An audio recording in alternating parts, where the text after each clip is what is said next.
नमस्कार दोस्तों, आप सफलता ग्रुप देख रहे हैं जिसमें आज हम बात कर रहे हैं वर्ग 10 सामाजिक विज्ञान के कुछ महत्वपूर्ण सब्जेक्टिव क्वेश्चनों का, जो आपके बोर्ड के परीक्षा के लिए काफ़ी ही महत्वपूर्ण है। तो हमारा पहला क्वेश्चन पहला चैप्टर से लिया गया है, यूरोप में राष्ट्रवाद।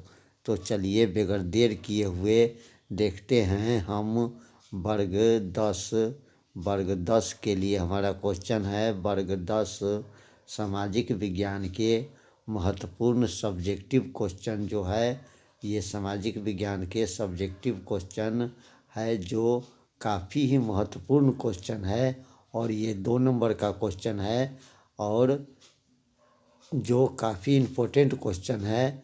तो इस क्वेश्चन को आप एक बार से देख लीजिएगा। तो चलिए बगैर देर किए हुए टी बुक के प्रथम पाठ यूरोप में राष्ट्रवाद से चैप्टर से लिया गया है। यूरोप में राष्ट्रवाद चैप्टर से लिया गया हमारा पहला क्वेश्चन है। तो चलिए देखते हैं हमारा पहला क्वेश्चन क्या है। हमारा पहला क्वेश्चन है, राष्ट्रवाद क्या है। यानी कि पूछा जा रहा है राष्ट्रवाद क्या है। ये 2 नंबर का क्वेश्चन है आपको। तो देख लीजिए कि राष्ट्रवाद क्या है।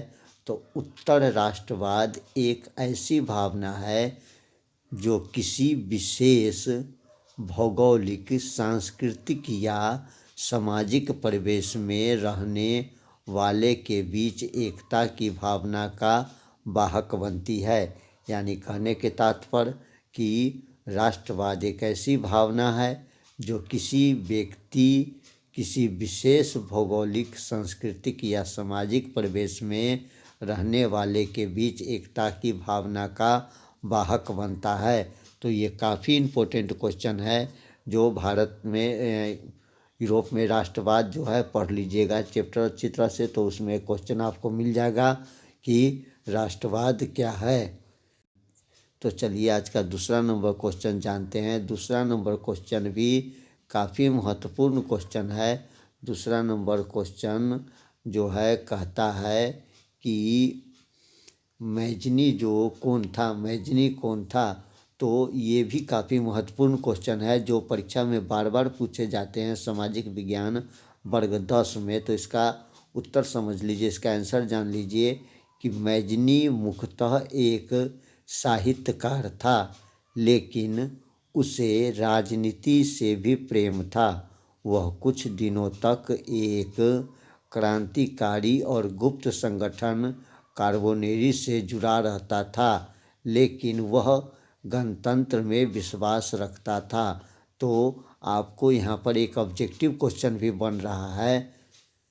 देख लीजिए, यहाँ पर आपको पूछा जा सकता है ऑब्जेक्टिव क्वेश्चन में कि जो कार्बोनारी नामक ये गुप्त संस्था था, इसका गठन किसने किया।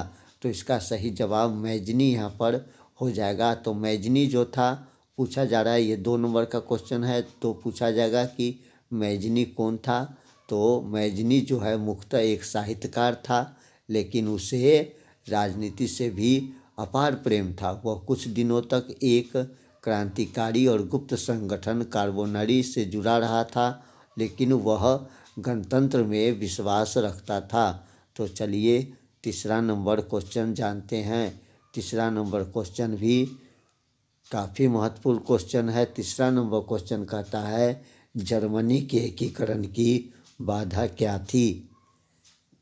जर्मनी के एकीकरण की बाधा क्या थी, ये पूछा जा रहा है। तो जर्मनी के एकीकरण की जो बाधा थी वो निम्नलिखित थी। देखिए, जर्मनी के एकीकरण की अनेक बाधा थी। जर्मनी के एकीकरण के अनेक बाधा थी। वह लगभग 300 छोटे बड़े राज्यों में बटा हुआ था। इन सभी राज्यों के प्रमुख की अपनी अपनी सोच थी। धार्मिक और जातीय रूप से भी वो एक नहीं थे। यानी कहने का तात्पर्य हुआ कि जर्मनी के एकीकरण करने में जो है बहुत से बाधा थी। जर्मनी के एकीकरण का जो है मेन बाधा था कि वहाँ जो है कि लगभग 300 जो है कि छोटे छोटे राज्य जो है बटा हुआ था। इन सभी राज्यों के प्रमुखों की अपनी सोच थी, अपना धर्म था, अपनी जातीयता के रूप था। यानी कि अपना राग और अपना डफली वो लोग बजाते थे और यही कारण था कि जर्मनी के एकीकरण में अनेकों बाधा था। तो ये भी क्वेश्चन आपको काफ़ी महत्वपूर्ण है कि जर्मनी के एकीकरण की अनेक बाधा थी। वह लगभग 300 छोटे बड़े राज्य में बटा हुआ था। इन सभी राज्यों के प्रमुख की अपनी अपनी सोच थी। धार्मिक और जातीय रूप से भी वो एक नहीं थे। तो चलते हैं चौथा नंबर क्वेश्चन। ये भी काफ़ी महत्वपूर्ण क्वेश्चन है। आप लोग जो है कि क्वेश्चन बैंक उठा के देख लीजिए।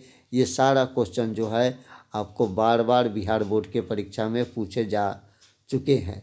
तो चलिए, मेटरनिक युग क्या है, ये भी काफ़ी महत्वपूर्ण क्वेश्चन है कि मेटरनिक युग क्या है। ये आपको फर्स्ट चैप्टर से लिया गया क्वेश्चन सब है। तो चलिए उत्तर जानते हैं। मेटरनिक पुरातत्व व्यवस्था का समर्थक था। मेटरनिक कौन था? तो पुरातत्व व्यवस्था का समर्थक था। नेपोलियन द्वारा स्थापित एकता उसे पसंद नहीं थी। नेपोलियन ने जो एकता स्थापित किया था वो मेटरनिक को बिल्कुल पसंद नहीं था। इटली पर अपना प्रभाव जमाने के लिए उसने उसे कई राज्यों में विभाजित कर दिया था। इटली में अपना प्रभाव जमाने के लिए उसने इटली को कई राज्यों में विभाजित कर दिया था।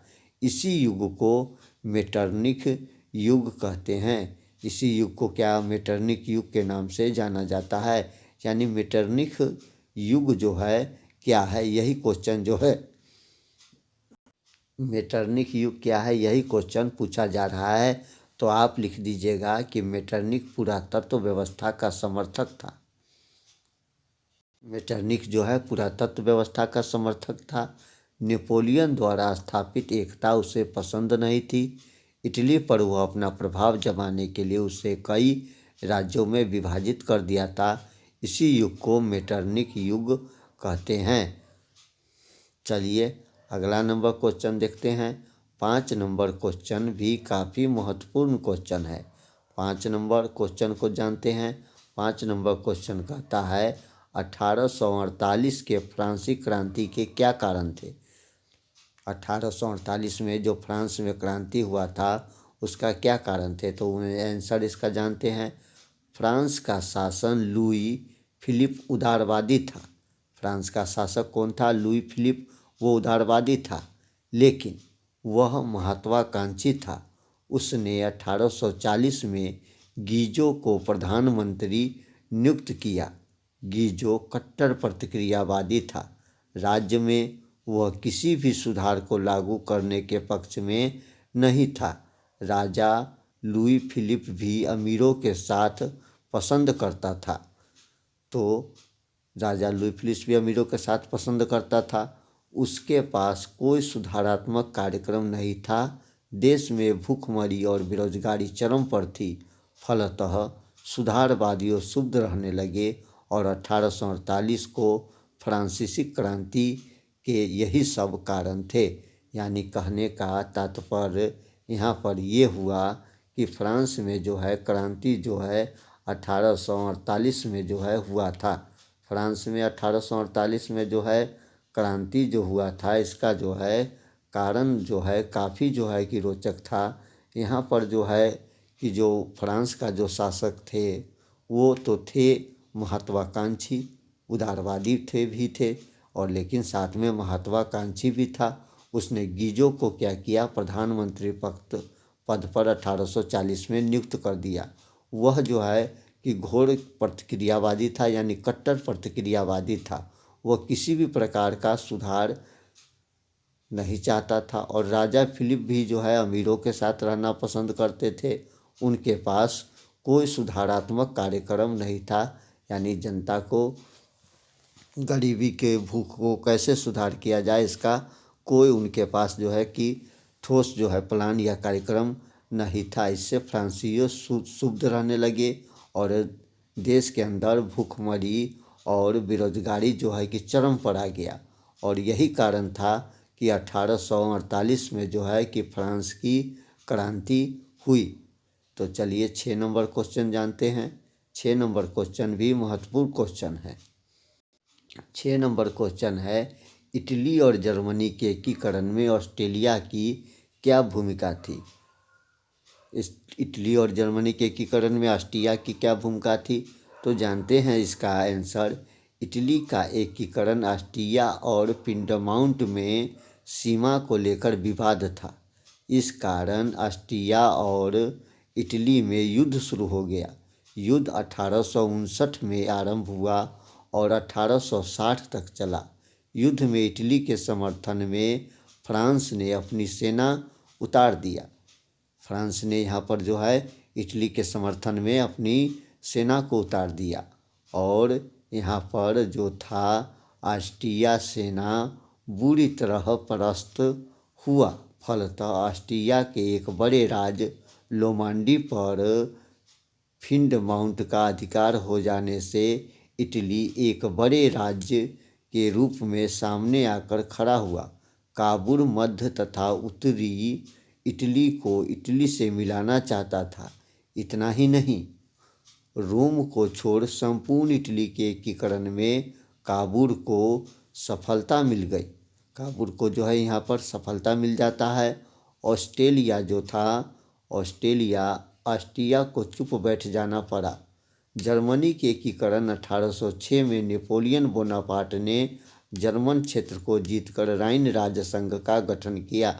और यहाँ पर एक ऑब्जेक्टिव क्वेश्चन भी बन रहा है, पूछेगा आपसे कि जर्मन राइन राज्य संघ की स्थापना किसने किया? तो इसको नेपोलियन बोनापार्ट जो है बिल्कुल सही आंसर हो जाएगा। तो उनका गठन किया। इसके बाद जर्मन वासियों में राष्ट्रवाद की भावना बढ़ने लगी, लेकिन दक्षिण जर्मनी के लोग एकीकरण के विरोध में थे। जर्मन में विद्रोह की स्थिति पैदा होने लगी, जिसे ऑस्ट्रेलिया और फ्रांस ने मिलकर दबा दिया। यहाँ पर दबा दिया। फ्रांस जर्मनी के एकीकरण अपने नेतृत्व में करना चाहता था, जिसके लिए वह अपने सैन्य शक्ति को बढ़ाने लगा। सेना शक्ति तथा कूटनीति के चलते जर्मन के एकीकरण में यह सफल हो गया तथा बिस्मार्क को जर्मनी का चांसलर नियुक्त किया गया। यहाँ भी एक जो है ऑब्जेक्टिव क्वेश्चन बन सकता है, पूछेगा आपको ऑब्जेक्टिव में कि बिस्मार्क कौन था? तो वो ऑस्ट्रेलिया का जो है चांसलर जो है था। तो चांसलर उसको नियुक्त कर दिया गया। किसको? तो बिस्मार्क को जर्मनी का चांसलर नियुक्त कर दिया। तो बिस्मार्क जो था जर्मनी का चांसलर था। तो इस प्रकार यह एकीकरण में भी ऑस्ट्रेलिया ही मूल में था। चलिए 7वां नंबर क्वेश्चन देखते हैं। 7वां नंबर क्वेश्चन का था, यूरोप में राष्ट्रवाद को फैलाने में नेपोलियन बोनापार्ट किस तरह सहायक हुआ? तो यूरोप में राष्ट्रवाद को फैलाने के लिए नेपोलियन बोनापार्ट ने जो जर्मनी और इटली में राष्ट्रीयता की स्थापना में मदद पहुंचाई, बल्कि संपूर्ण यूरोप के देश में राष्ट्रीयता को लेकर उथल पुथल आरंभ हो गया। इसी राष्ट्रीयता के मूल में राष्ट्रीयता की भावना को साथ ही लोकतंत्र के विचारों का भी उदय हुआ। जो नेपोलियन बोनापार्ट जो थे, जर्मनी और इटली में राष्ट्रीयता की स्थापना में मदद पहुंचाई, बल्कि संपूर्ण यूरोपीय देश जो था उस समय वो राष्ट्रीयता को लेकर उथल पुथल आरंभ हो गया। इसी राष्ट्रीयता के मूल में राष्ट्रीयता की भावना को साथ ही लोकतांत्रिक विचारों का भी उदय हुआ। हंगरी, बोहेमिया तथा यूनान में स्वतंत्रता आंदोलन हुए। इसे राष्ट्रवाद का परिणाम था। ये जो था क्या था? तो राष्ट्रवाद का परिणाम था। इसी आंदोलन के प्रभाव के कारण उस्मानिया सामना पतन हो गया और वह तुर्की तक में ही सिमट कर रह गया। राष्ट्रवाद के कारण बाल्कन क्षेत्र के स्लाव जाति के संगठित होने का मौका यहाँ पर मिल गया और उन्होंने सर्बिया नामक के नए देश का जन्म यहाँ पर हो गया। तो यही जो है कारण थे। चलिए अब जो है कि क्वेश्चन नंबर 8 को जान लेते हैं। क्वेश्चन नंबर 8 भी काफ़ी महत्वपूर्ण है। गौरीवाल्डी के कार्य के चर्चा करें। गौरीवाल्डी के कार्य के चर्चा करें। तो गौरीवाल्डी के कार्य के चर्चा करें। ये गौरीवाल्डी जो थे सशक्त क्रांतिकारी का समर्थक था। वह इटली के रियासतों का एकीकृत करके इटली में गणतंत्र की स्थापना करना चाहता था। वह मैजनी के विचारों के मानता था, किंतु बाद में काबुल के प्रभाव में आकर उसने संवैधानिक राजतंत्र का समर्थक बन गया। उसने अपने लोगों को मिलाकर एक सेना का गठन किया और सेना के बल पर इटली के प्रांतों की सिसिली तथा नेपल्स पर अधिकार जमा लिया। उसने विक्टर एनुमल को प्रतिनिधित्व के रूप में वहाँ की सत्ता संभाली और रोम पर आक्रमण करना चाहता था, लेकिन काबुल के कहने पर उसने यह योजना त्याग दिया। उसने यह योजना क्या कर दिया कि त्याग दिया। उसे बहुत कुछ किया, किंतु कहीं का शासक बनने से इनकार कर दिया। इसी त्याग से विश्व में उसकी प्रशंसा हुई। चलिए तो देखते हैं आज का अगला क्वेश्चन। हमारा 9 नंबर क्वेश्चन कहता है, वो भी काफ़ी महत्वपूर्ण 9 नंबर क्वेश्चन है कि विलियम प्रथम के बगैर जर्मनी का एकीकरण बिस्मार्क के लिए असंभव था। कैसे? तो विलियम प्रथम के लिए जर्मनी का एकीकरण जो है बिस्मार्क के लिए असंभव था, बिल्कुल असंभव था। इसलिए असंभव था कि विलियम प्रथम ने, जिसे फ्रेडरिक विलियम भी कहा जाता था, बिस्मार्क के लिए बड़े ही महत्व का था। 1848 को पुराना संसद फ्रैंकफर्ट में बुलाया गया था। वहाँ यह निर्णय जो है लिया गया कि फ्रेडरिक विलियम जर्मन राष्ट्र के नेतृत्व करेगा और उसी के नेतृत्व में समस्त जर्मन राज्य को एकीकृत किया जाएगा। लेकिन विलियम ने इसको मानने से इनकार कर दिया। जब बिस्मार्क को जर्मनी का चांसलर नियुक्त कर दिया गया तो देश की एकता और शांति स्थापित करने में विलियम को आवश्यक मानना पड़ा, क्योंकि फ्रैंकफर्ट को वह भूला नहीं था। तो दोस्तों वीडियो काफ़ी लंबा हो जाएगा। तो ये यूरोप में राष्ट्रवाद के कुछ महत्वपूर्ण सब्जेक्टिव क्वेश्चन था जो आपके परीक्षा के दृष्टि से काफ़ी महत्वपूर्ण था। तो दोस्तों तब तक के लिए नमस्कार, जय हिंद।